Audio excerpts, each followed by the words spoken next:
Ahora tenemos el análisis y el balance de la reforma electoral en la Argentina. Va a estar siendo moderado por Máximo Reina. Él es sociólogo, director de 2R Consultoría Política y también miembro de ASACOP, uno de los miembros fundadores. Y bueno, a cargo de esta presentación tenemos el honor de tenerlo a Adrián Pérez. Él es el secretario de Asuntos Políticos e Institucionales del Ministerio del Interior de la Nación. Ahí está. ¿Qué tal? Buenas tardes. Vamos a hacer rapidito por lo menos mi presentación, ya que Manuel me sacó la parte más difícil, que era el cargo, Adrián. La verdad que lo tenía que leer. Es largo el cargo. Bueno, pero digo, sin mucho preámbulo, quiero darle la bienvenida y el agradecimiento a Adrián por acompañarnos hoy acá. Bueno, te podrás imaginar que tenemos muchas preguntas para hacerte y que espero que esto sea muy entretenido para todos. Vamos a retrasar media horita, 40 minutos la comida, pero va a estar súper interesante. Así que te doy la palabra, Adrián, y adelante. Bueno, muchas gracias. En primer lugar, gracias a Sacó por la invitación y la posibilidad de estar con ustedes. Ayer con Gerardo, que es director de Reforma Política, decíamos, bueno, ¿qué decir además del contenido, teniendo en cuenta que íbamos a reuniones con consultores políticos y tratamos de ver qué teníamos en materia de encuestas o informes de opinión respecto a la reforma electoral y juntamos un poquito ese material, que sinceramente no es un material que teníamos de origen para empezar a hacer la reforma, sino que lo fuimos obteniendo durante el proceso. O sea, nosotros partimos de la reforma no teniendo una encuesta que nos marcaba qué era lo que la ciudadanía quería, sino que teníamos un diagnóstico previo de qué era, hacia dónde creíamos que teníamos que ir en términos de reforma electoral. Ese diagnóstico muchos de nosotros lo habíamos hecho siendo opositores y haciendo reclamos en aquel momento al gobierno. Y también ha habido un trabajo en materia de reformas electorales de académicos, del Poder Judicial, etcétera. Así que había un diagnóstico preestablecido en el cual nos amparamos para empezar a trabajar. El gobierno y decidimos en el mes de enero hacer una convocatoria para empezar a hacer una reforma que iba a ser en estos 3 puntos. Boleta electrónica no era el punto, sino que era el cambio del instrumento de votación. Nosotros decidimos ir a la boleta electrónica, pero básicamente queríamos salir del sistema de boleta partidaria, que es un sistema viejo, y es un sistema viejo porque lo que está demostrado es que el mundo, pero fundamentalmente si uno mira las regiones donde muchos países votaban como nosotros, han dejado el sistema de boleta partidaria, por los inconvenientes que trae, porque el Estado no garantiza la oferta, sino que pone la responsabilidad de los partidos políticos, y esto genera una inequidad muy fuerte entre la política, entre los partidos. O sea, el partido que tiene un gran aparato político puede imprimir, distribuir la boleta, garantizar que la boleta esté en el cuarto oscuro, el que no está en problemas, ¿no? Todos que han participado en una elección y no pertenecen a un partido grande saben que todo lo que es la logística de la impresión de las boletas y garantizar las boletas en el cuarto oscuro es complicado. Esto desde la mirada de la política, desde la mirada del ciudadano, también era complicado, porque como ciudadano en muchos casos te encontrás con que querés ir a votar a una fuerza política. Si esa fuerza política no tiene un gran aparato para fiscalizar, esa boleta no está. Y esto lo resolvió el mundo con 2 variantes. Una es la boleta única papel, la otra es el voto electrónico, y nosotros optamos por un sistema híbrido que tuvo probanza, digamos, en nuestro país, en Salta, en la ciudad de Buenos Aires, en varias localidades de Chaco, etcétera, y que había mostrado tener un nivel de confiabilidad y de agilidad y de aceptación ciudadana muy importante. El otro punto era el financiamiento de los partidos políticos, es un proyecto que vamos a presentar ahora, pero básicamente yo creo que la Argentina, si bien evolucionó, porque hoy tenemos una legislación mucho mejor que lo que existía hace 20 años, seguimos teniendo problemas en términos de financiamiento en negro, financiamiento ilegal, penetración de los recursos provenientes de corrupción, narcotráfico, etcétera, en el financiamiento de la política, y problemas con la auditoría y el control del financiamiento. Y finalmente nos parecía que el otro debate es el órgano electoral. En la Argentina tenemos una situación en donde la elección se organiza entre el Poder Ejecutivo y el Poder Judicial, pero buena parte de la administración o de la gobernanza electoral está a cargo del Poder Ejecutivo, y esto lo reclamábamos antes y lo seguimos planteando ahora. No es bueno que sea el Ejecutivo el que esté a cargo de, por ejemplo, los resultados del escrutinio provisorio, o del absoluto control y manejo de la organización del proceso electoral, ¿no? En alguna forma, si queremos construir confianza, lo mejor es que el Ejecutivo esté alejado de lo que es la organización del proceso, del escrutinio provisorio, etcétera. Esta era nuestra visión y la seguimos teniendo, Y lo planteamos en esta secuencia, una reforma 1, 2 y 3, y solamente pudimos hasta ahora avanzar medio paso en la reforma 1, que es básicamente instrumento de votación. Incluye otras cosas, pero lo central es eso. Yo dije anteriormente, nosotros no teníamos encuestas, sin embargo, en la medida en que fuimos avanzando en el proceso, nos fueron llegando algunas mediciones respecto del tema electoral. La primera que nos llegó fue esta, que nos parecía fuerte, pero cuando se preguntaba, ¿usted está conforme con cómo se hacen las elecciones en la Argentina? Casi el 50% nos decía que no. Después hay otra posterior que también muestra, dice, ¿usted cree que las elecciones en la Argentina son transparentes? Y el 50% sigue diciendo que no. En realidad, tampoco es para asombrarse tanto, porque la gente en la Argentina cree que nada es transparente y que ninguna institución funciona bien. Con lo cual, digamos, el número tiene que ver con el nivel de credibilidad que hay sobre las instituciones en general en Argentina, que es bastante bajo. También pasa en materia electoral, el 50% de la gente no está conforme con el sistema. Con la transparencia de las elecciones, y esto sí es más reciente, lo mismo. O sea, tenemos un 50%, 51% que dice que son totalmente transparentes, pero hay un 43% que dicen que no son transparentes las elecciones en la Argentina. Y que nos sigue pareciendo, digamos, un número fuerte sobre el cual hay que trabajar para dar mayor transparencia y mayor confiabilidad al sistema. Cuando le preguntás, bueno, y si vos pensás que no son transparentes, ¿cuáles son las razones por las cuales considerás que no hay transparencia en las elecciones? Hay dos razones muy fuertes. El 65% considera que tiene que ver con el clientelismo político, cuestión que no la vamos a resolver con el instrumento de votación exclusivamente. Puede aminorar el impacto, pero como vimos, digamos, el clientelismo político sigue siendo una variable fuerte en la Argentina y especialmente fuerte en algunas regiones, etcétera, pero, digamos, la gente lo asocia a eso, a falta de transparencia en el proceso. El tema del robo de boletas se lleva un 52%. Yo no sé a cuánto les ha pasado, pero indudablemente a todos alguna vez nos ha pasado que a quien queríamos votar no estaba, y eso tiene un impacto ciudadano después de tantas elecciones con un sistema que tiene esa falencia. Esta es la encuesta que lo hizo también, nos acercaron en marzo, y para que quede claro, esto la hizo Pascal. Pascal es el instituto que está dentro de la Universidad de San Martín y que le hacía todos los trabajos en materia electoral al gobierno anterior, o sea que nosotros no teníamos nada que ver con esto. Sin embargo, cuando nosotros comenzamos a trabajar, nos acercaron a esta encuesta que nos decía, miren, si ustedes van por la boleta electrónica van a ir bien en términos por lo menos de opinión ciudadana, porque a ellos la medición de marzo lo que les dio es que el 75% estaba muy de acuerdo o de acuerdo con la posibilidad de implementar la boleta electrónica y había un desacuerdo del 13%.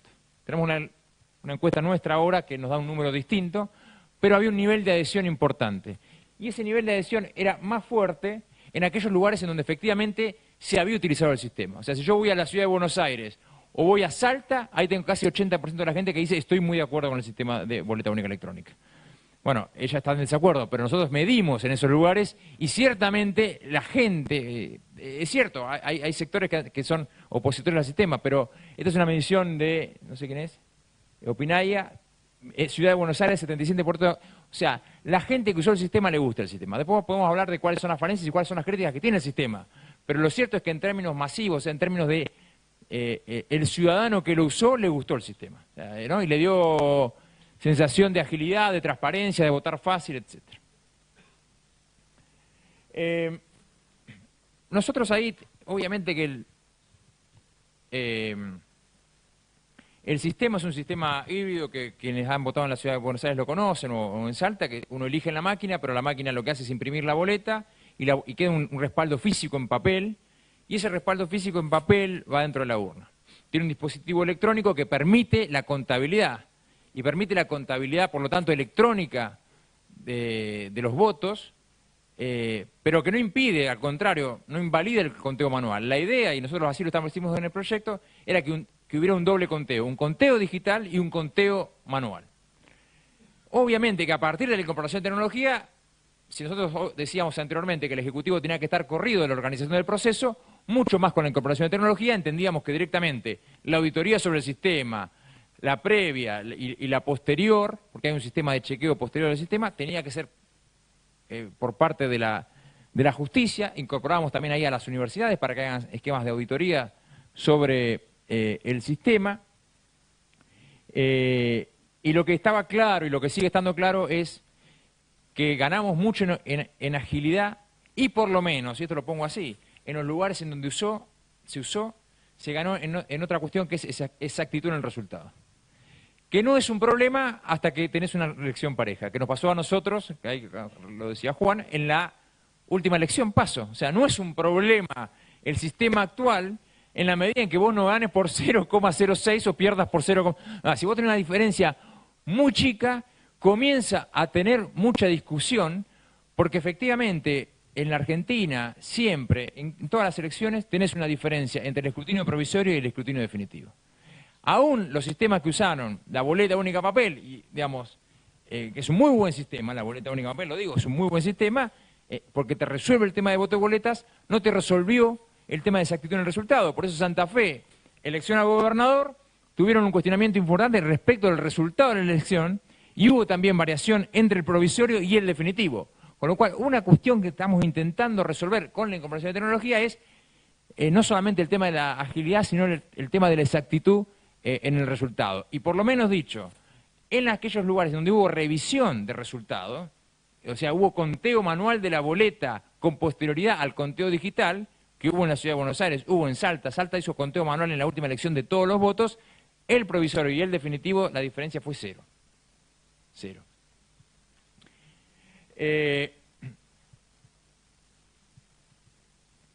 Otras cuestiones que obviamente eliminamos las colectoras, esto es, digamos, la posibilidad de sumar para arriba y para abajo, todos la usan, hay muchos casos, digamos, de gobernadores que van con muchos candidatos a presidentes o presidentes que van con distintos candidatos a gobernadores o distintas listas de diputados.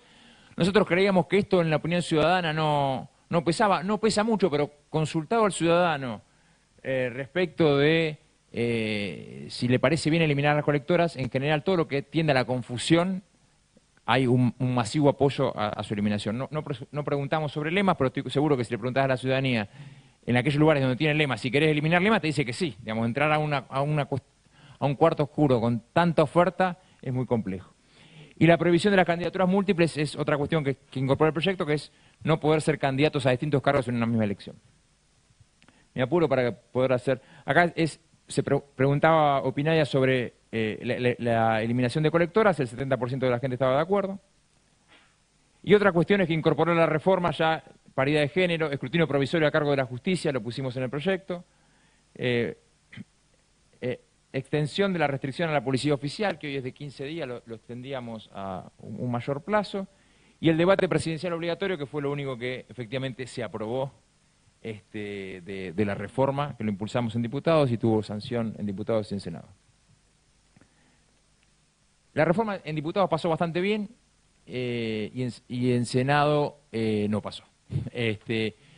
Habría que ver las razones por las cuales no pasó, pero básicamente nosotros tuvimos un apoyo político muy importante en la Cámara de Diputados. Yo creo que hay dos factores ahí que juegan. Lo primero es que el gobierno, cuando se aprobó aquí, tenía, como ocurre siempre, no es lo mismo una reforma que vos la proponés y la tratás de aprobar en junio que en diciembre.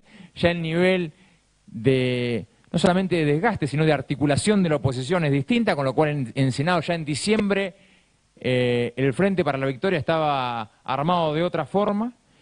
Más allá de que nosotros en diputados, por cierto, acompañaron la mayoría de los bloques y tuvimos resistencia del Frente para la Victoria y de la izquierda. Que ayer te escuchaba vos hablar del trabajo con la izquierda y realmente todos aprendemos el trabajo con la izquierda, pero no deja de sorprendernos. Si había un actor que yo pensé que nos iba a apoyar a la izquierda. Nosotros tuvimos reuniones, porque además la conozco a Miriam y demás, y son tipos, gente muy piola, varias reuniones para hablar del tema del voto electrónico, y en las reuniones te decían, este sistema a nosotros nos conviene. No solamente nos conviene, sino que con este sistema ganamos en Salta, que era impensado, porque nosotros no teníamos aparato, fuimos con el sistema de la boleta única electrónica, hicimos una campaña, digamos, mostrando imagen joven, en un gobierno que estaba con algunas debilidades en la capital. Si teníamos que competir aparato con aparato y con el sistema viejo, no podíamos. Con este sistema ganamos. Indefectiblemente yo pensé, bueno, nos van a acompañar. Bueno, cuando fueron a votar que nos votamos en contra, le digo, pero miren, vos ganaste bien el sistema, pero es a veces la lógica de trabajo de ellos, bueno, tenía que ver con que el sistema también No, totalmente, totalmente. Y después pasó lo que pasó en el Senado.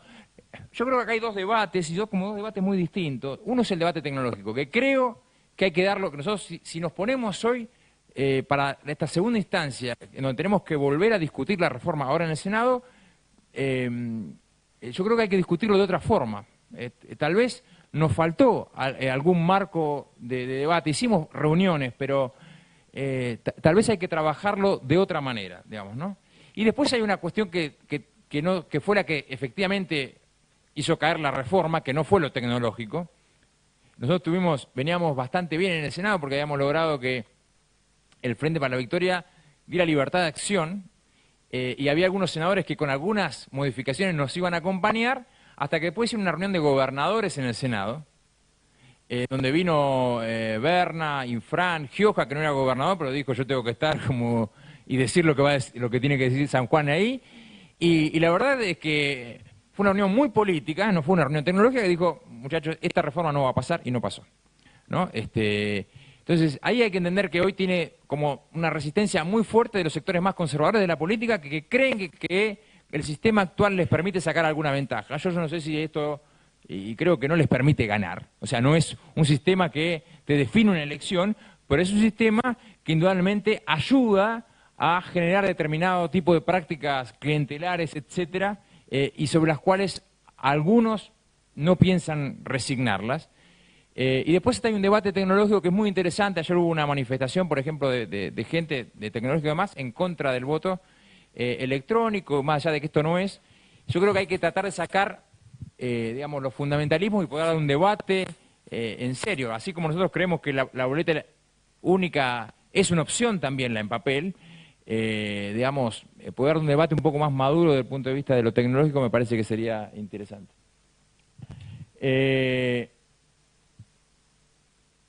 Muy de acuerdo y bastante de acuerdo, yo leo poco esta, así que no sé si hablar, pero está con el tema de la reforma, con la boleta electrónica, esta es otra de octubre, también los números son muy buenos, no tan buenos como en marzo, pero son muy buenos, el 65% casi la gente sigue estando a favor, esta es más reciente, y también nos sorprendía que la gente, aún los que no usaron el sistema, o sea, porque esto tiene un nivel de conocimiento muy alto en aquellos lugares donde se usó, algo conoce de lo que es el sistema de boleta electrónica, que nosotros pensábamos que íbamos a estar hablando para un nicho, y la verdad es que tiene una difusión masiva bastante más importante que lo que creíamos nosotros.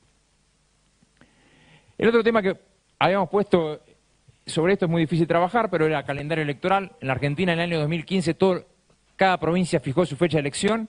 Con las autonomías municipales, a su vez, cada municipio fijaba una fecha de elección separada. Esto para la política puede resultar, para la gente es imposible.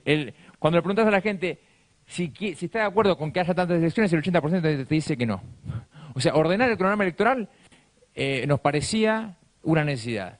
Yo creo que esta vez lo pudimos hacer porque es una elección legislativa. Va a ser mucho más difícil en un año donde se empiezan a jugar los cargos ejecutivos. O sea, no quiero decir esto porque ahora vamos a ver bueno, ves, otra encuesta más reciente, de nuevo, el 80%, no sé cuánto dice ahí, pero la gente no quiere que haya tantos procesos electorales. Y en esta elección sí logramos que solamente en 3 casos hubiera elecciones separadas. Insisto, se trabajó con las provincias, etcétera, pero el nivel de tensión que hay en el armado de una elección legislativa es distinto en elecciones en donde se juega la candidatura a gobernador, en donde ya hay más dificultad para la unificación de las elecciones. En el caso de la elección 2017 logramos tener un escenario muy unificado con solamente 3 provincias que despegaron la elección. Y el último punto, que es un punto clave y que lo vamos a abordar, es el tema del financiamiento de la política, que tenemos armado ya un proyecto y que creo que lo vamos a presentar prontamente. Básicamente, primer gran tema tiene que ver con... En la política hoy lo que hay es un financiamiento muy alto, del financiamiento en negro. O sea, cómo hacer para que haya financiamiento en blanco prioritariamente. Y esto es como el primer punto. Ahí lo que proponemos es la obligación de la bancarización, excepto para gastos menores, todo tiene que estar bancarizado. Eso implica poder tener trazabilidad sobre el dinero que ingresa y el dinero que ingresa a los partidos políticos. El registro de aportes en tiempo real, esto lo tiene en México, es decir, nosotros hoy lo que hay es un informe posterior, 60 días después de la elección, vos informás cómo gastaste. En general lo que los partidos informan de cómo gastaron en la elección no tiene nada que ver con lo que los partidos efectivamente gastaron. El informe en tiempo real, sumado a la bancarización, le da la posibilidad a la justicia y a la ciudadanía de controlar efectivamente cómo la plata entra en los partidos y cómo los partidos políticos gastan. En definitiva, la idea acá es trabajar sobre el eje transparencia. Esto implica también habilitar los aportes privados, habilitar los aportes empresarios. La mentira de que las empresas no aportan a esta altura es una mentira. Y quiero decirlo porque yo estaba a favor de que haya exclusivamente aportes de personas físicas. Porque me parecía que si nosotros teníamos ya garantizada desde el Estado la comunicación, ¿no?, el gasto de lo que es televisión y medios audiovisuales, bueno, no te quedaba mucho gasto más. No, es mentira, queda mucho gasto por fuera de eso. Las personas físicas aportan muy poco, siguen aportando las empresas, lo hacen en negro, que es lo peor, porque lo que aumentó es el financiamiento en negro, o lo hacen con prestanombres, que también es lo peor, porque en definitiva aparecen personas físicas, pero no son las que aportaron, sino que hay empresas de atrás y dibujan nombres de personas físicas. Así que lo que hacemos es habilitar el aporte empresario con tope, pero nos parece que hay que ir a un esquema de real transparencia y de sinceramiento. Hay mucha información en el Estado tiene que empezar a cruzar información. O sea, para controlar hay información en la ANSES, hay información en la FIP, en la UIF y demás, pero esa información no se cruza. Si vos lográs darle a la justicia más herramientas, con más auditores contadores, y a su vez cruzar información, el esquema de control de financiamiento debiera ser mucho mayor. La regulación de la publicidad oficial, que es importante, no utilizar en la publicidad oficial nombres, caras que asocien, digamos, la publicidad oficial a una figura política, eso es importante. Y no solamente la idea es balancear la cancha. En general los ejecutivos tienen una ventaja sobre quien no está en el ejecutivo y eso implica tener que regular la publicidad oficial y extender también los plazos de campaña. El plazo de campaña hoy es muy corto. O sea, si nadie lo cumple, pero si hay que cumplirlo, ciertamente el que está en el gobierno tiene ventaja importante respecto del que no lo está. Entonces, extender y hacer un plazo de campaña más razonable y una regulación respecto de la publicidad oficial y de la utilización de los recursos públicos puestos al servicio de una campaña es importante. Y eso es un capítulo que también está acá, es decir, no se pueden utilizar los recursos del Estado para hacer campaña política y eso tiene un capítulo de mucha regulación en el proyecto que estamos enviando. Un poco, estos son los rasgos principales de la reforma. Traté de mecharlo con alguna cuestión más vinculada a opinión y encuestas, insisto, que ahora nos parecen interesantes y todo este desafío que planteamos punto 1, punto 2, punto 3 lo tenemos todavía pendiente. O sea, la reforma, indudablemente, las reformas políticas requieren un consenso muy alto, tienen resistencias muy importantes y no parece tan sencillo lograrlas. Estamos convencidos de que ahora, con un nuevo Congreso y con una nueva idea del gobierno de establecer varias reformas, vamos a poder avanzar, sí, con esto que está pendiente, que es la reforma electoral.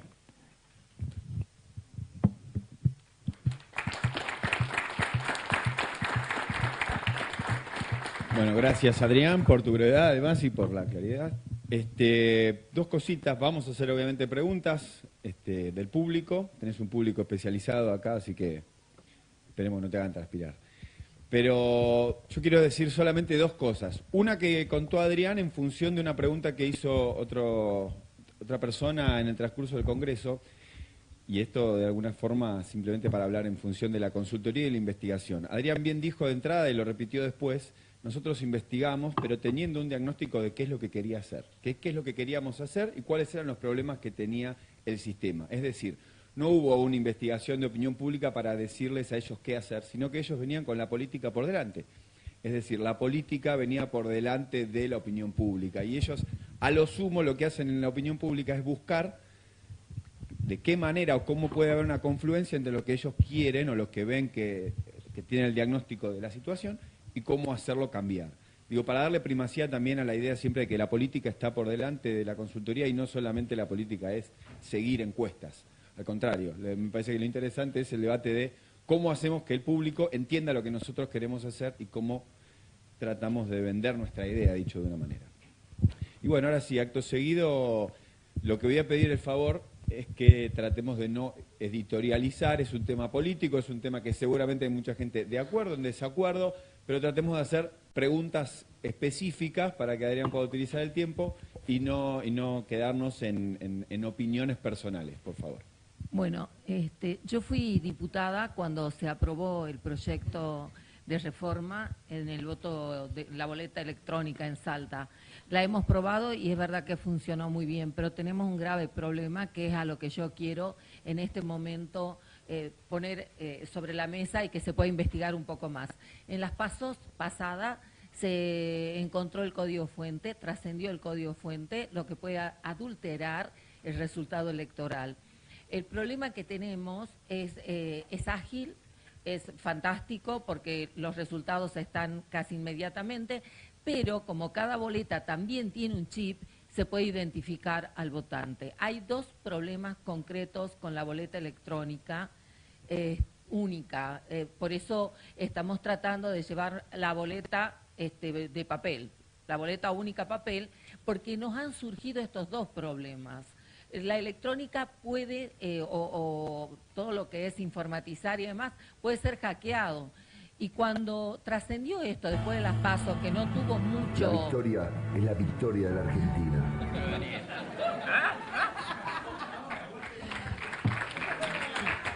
Que no tuvo muchas resonancias, yo lo que quiero es que sepa que hay una gran cantidad de ONG, entre lo que está Red Transparente y demás, que están abocándose pura y exclusivamente a que no tengamos estas dos fallas, porque es grave. Primero, conocer al elector, estamos violando el secreto del voto, y luego que si se hackea el código fuente puede adulterarse la elección. Esto nos pasó en Salta en las PASO.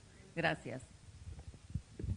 Sí. A mí me parece que es correcto ese debate y nosotros vamos a trabajar, insisto. Nosotros dimos mucho el debate sobre lo legislativo, por eso decía, y también sobre lo político, y tal vez hay que ahondar más el debate sobre lo tecnológico y hay que hacerlo. Yo creo que todos los sistemas son vulnerables, todos los sistemas, y te diría que aún el sistema de boleta única en papel también tiene su vulnerabilidad. El tema es cómo aminorás y tratás de bajar a la menor expresión la posibilidad de riesgo. O sea, tecnológico, hoy hay incorporación de tecnología, porque el escrutinio provisorio lo hace una máquina. O sea, el escrutinio provisorio, que ustedes lo ven a la noche de la elección, lo hace una máquina, no es que la gente cuenta a mano, digamos, hay alguien que transcribe un resultado y después hay una máquina que totaliza. Ahora, es como, la incorporación de tecnología es como un proceso que va de la mano permanentemente en nuestra vida, en el área que toquemos. Pero nosotros... ahora, dicho esto, en Salta, que se usó, se cuenta. Entonces, es cierto que hay una contabilidad electrónica, pero hay una contabilidad manual. Y es cierto que hay un chip, pero cuando vos, como elector, podés chequear que lo que está en el chip es exactamente igual que lo que vos elegiste. O sea, no solamente hay una auditoría sobre la máquina, sino que vos haces una constatación de tu voto. Vos constatás tu voto, acercás el chip al lector y ves que efectivamente lo que vos elegiste y está en el chip es... lo que está en el chip es lo que vos elegiste. Entonces, hay esquemas de constatación.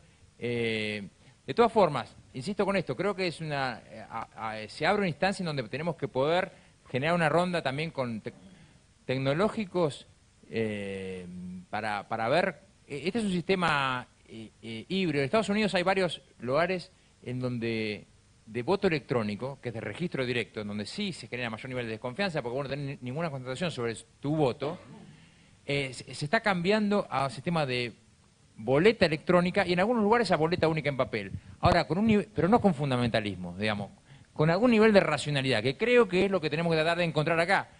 La boleta única en papel, también digo esto, es un buen instrumento, yo no me niego.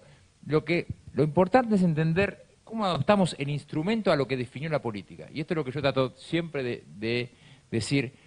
O sea, el instrumento de votación tiene que estar vinculado a lo que definiste como sistema. ¿Qué problema tengo yo con la boleta única en papel? Si me lo pueden resolver, podríamos avanzar con boleta única en papel.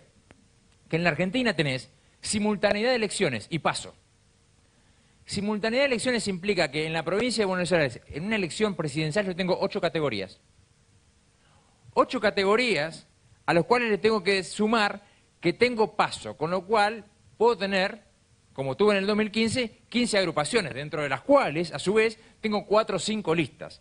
Entonces yo tengo que tener una boleta única en papel para 8 categorías y 100 listas. Hacela y dásela a la gente para que vote en eso. Entonces, este es el tema cuando yo digo hay que poner racionalidad. Bueno, mira, paremos la pelota y veamos cómo resolver, porque el instrumento de votación no es un instrumento autónomo, es un instrumento en función del sistema. Desde luego que si vos lográs partir en 3, yo te digo, bueno, capaz que sí, o como hizo Santa Fe, que lo parte, pero yo te aseguro que si vamos a esa discusión de partir el arrastre, es más difícil que discutir el instrumento de votación, porque yo ya la quise dar en el Congreso, y el arrastre es muy difícil quebrarlo. En general, los que están en el Congreso de la Nación son representantes de órganos nacionales que algo que no te van a permitir es eliminar la posibilidad de una lista completa. Entonces, yo lo que insisto es esto, pensemos qué vamos a definir desde la política y en función de eso definamos un instrumento de votación también que esté acorde a lo que definimos desde la política. A ver, sí, tiene... Buen día, ministro. Acá, como secretario, perdón. En el tema del voto electrónico hay algo que quiero que lo estudie bastante. Es muy curioso, en las PASO, el voto en blanco gana diputados, gana senadores y gana concejales. El voto en blanco es el más difícil de votar, porque usted tiene toda una pantalla llena de cara y el voto en blanco está al último. Es muy curioso porque la boleta no se imprime. Entonces dice la máquina falló y no imprimió y lo mandan como en blanco. Ese voto no es en blanco. En blanco tiene que salir la palabra escrita en blanco.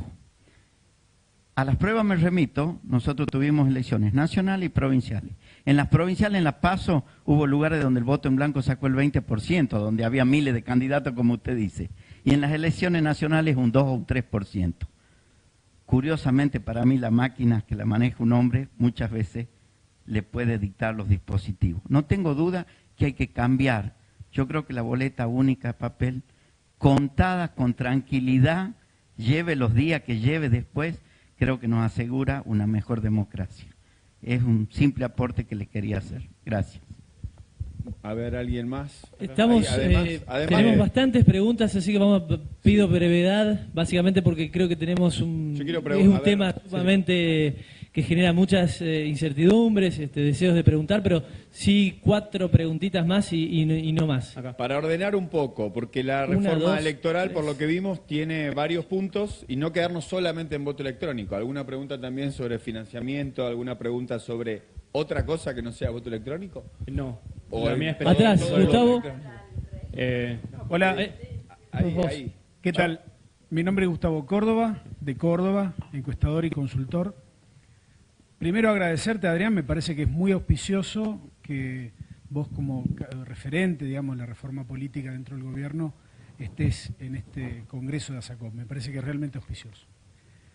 La pregunta, o más que pregunta, es pedirte alguna reflexión, porque con el tema de las encuestas está pasando algo que vale la pena que lo discutamos. Nos pasa con las encuestas de boca de urna, que tenemos enormes dificultades en muchas provincias, porque si bien es claro, la ley electoral establece la prohibición de la difusión, para muchos policías y muchos encargados de comicios, prohibición de difusión equivale a prohibición de realización del trabajo. Y nos afecta nuestra libertad de trabajo de una manera enorme, que nos detengan a los encuestadores de boca de urna y que los tengamos que ir a buscar a las comisarías. Esto nos ha pasado, nos pasa y seguramente nos va a seguir pasando, porque hay un vacío legal en la normativa electoral donde no está contemplado la actividad del encuestador de boca de urna. Es más, ante la ausencia nos equiparan a los locales partidarios y nos mandan como mínimo a 80 metros de los colegios, cuando en realidad a 80 metros ya no enganchamos a nadie. Pero al margen de eso, creo que es importante planteártelo, aunque sea para que vos tomes conocimiento de esto. También creo que es relevante ver el tema de la realización de las encuestas, la difusión de las encuestas y sobre todo el impacto que tienen las redes sociales.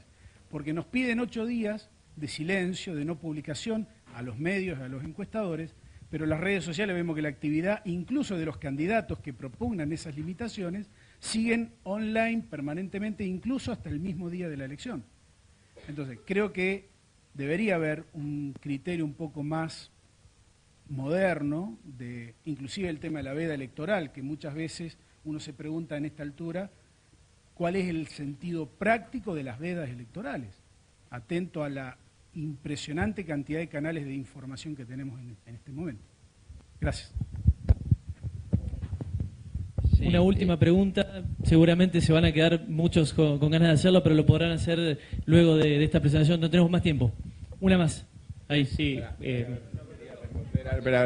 No, lo primero, porque lo hablamos ayer, yo no sabía esto o sea, sí sé que hay 3 horas, obviamente, para la difusión del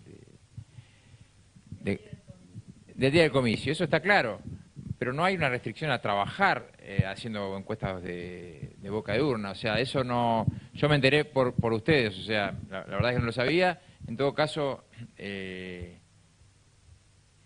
los que hacen la seguridad de elecciones es Comando Electoral, y nosotros vamos a instruir a Comando Electoral, porque si te ha parado, o sea, si ha parado Gendarmería y demás, que ellos están para hacer la seguridad de elección, con algún planteo de que no pueden hacer su trabajo, está mal, decíamos, no. Entonces vamos a hablar con Comando Electoral para que eso no vuelva a suceder.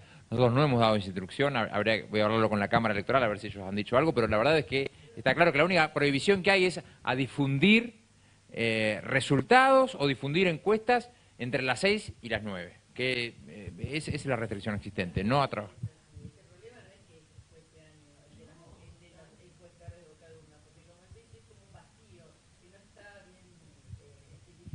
Por ahí lo que vamos a hacer es trabajar para incorporar en el marco de la reforma, para aclararlo, ¿no? Aclararlo.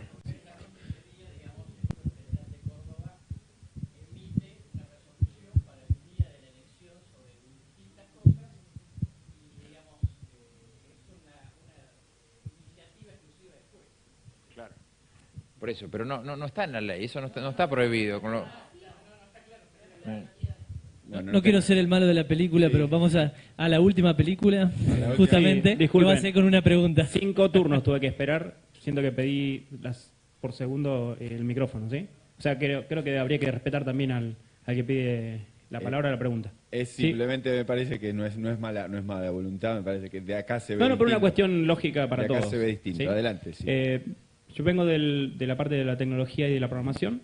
Yo creo que el voto electrónico rompe algunas cuestiones, que es la parte de auditoría del voto, del votante, que si yo voto en un sistema híbrido con una impresión de boleta sin chip y no deposito mi voto en el sobre, no hay manera de rompe la urna o rompe la auditoría, ya que lo que está en urna es distinto a lo que se votó en sistema, y en la medida que no todos sepamos cuál es el sistema de programación, creo que es imposible, porque los únicos que pueden auditar el sistema para el voto electrónico son instruidos, y no todos podrían auditar el trabajo que se hace. ¿Cómo se controla ese sistema? ¿Sí? Esta discusión, está bueno que vos seas tecnológico, yo aclaro que no lo soy, entonces, pero quiero decir esto, respecto de auditoría, ¿no? Porque todos se equiparan al fallo del tribunal alemán, que efectivamente lo que dice es, el ciudadano, en el caso del voto electrónico, no tiene forma de hacer trazabilidad sobre su voto, no sabe si su voto, porque él emitió un voto y quedó en registrado en la máquina, pero eso no es lo que ocurre con la boleta electrónica, porque la boleta electrónica vos emitís el voto ciudadano, que es el que constata el chip del voto emitido. Entonces yo lo que creo es que el sistema de boleta electrónica tiene instancias de constatación muy fuertes. De luego vos me decís, hay trazabilidad, digamos, esto que vos me planteás, bueno, pero es solamente para expertos. No, mirá, la verdad que vota cualquiera, como cualquiera en un cajero automático hace una operación, no sé si es solamente para expertos. Ahora me decís, no, pero yo cómo sé. Bueno, pero vos tampoco sabés hoy. O sea, hay una parte que sí es para expertos. O sea, hay una parte que te quiero decir, que no es necesario que lo sepamos todos. Vos no conocés hoy, o el ciudadano común, cómo trabaja la máquina que hace el escrutinio provisorio. Y eso es importantísimo. Hay una máquina que hace el provisorio. Ahora, eso no es para el ciudadano común. El ciudadano común lo que tiene que saber es va y mete su su sobre. Hay una parte que efectivamente que es para expertos, que es lo que está auditado, que en el caso del sistema actual es el software. ¿Quién lo conoce? Los expertos que hacen auditoría sobre el software. ¿Quién va a ser el que conoce el software y la auditoría? Bueno, expertos que hacen auditoría sobre el software de la boleta única electrónica. Ahora, eso no implica que el ciudadano no tenga control sobre su voto, al contrario, creo que hay varias instancias de control, digamos, emite papel, controla, hay un conteo manual y un conteo digital. Entonces yo lo sigo defendiendo porque creo que están las instancias de auditoría. Insisto con esto, como creo que todo lo que implica incorporación de tecnología genera dudas, tal vez haya que trabajar más sobre ese sector y hacer una convocatoria más amplia y hacer los pasos que sean necesarios para que el sistema tenga, porque en definitiva lo que tenemos que encontrar es un sistema absolutamente confiable, o sea, no sirve construir un sistema de un lugar de capricho, al contrario, digamos. No hay sobre, ¿no? No hay sobre. Sí.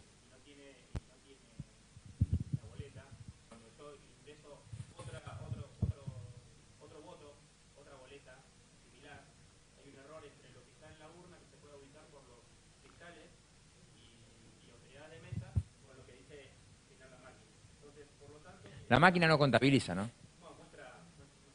Sí, pero el conteo, o sea, es...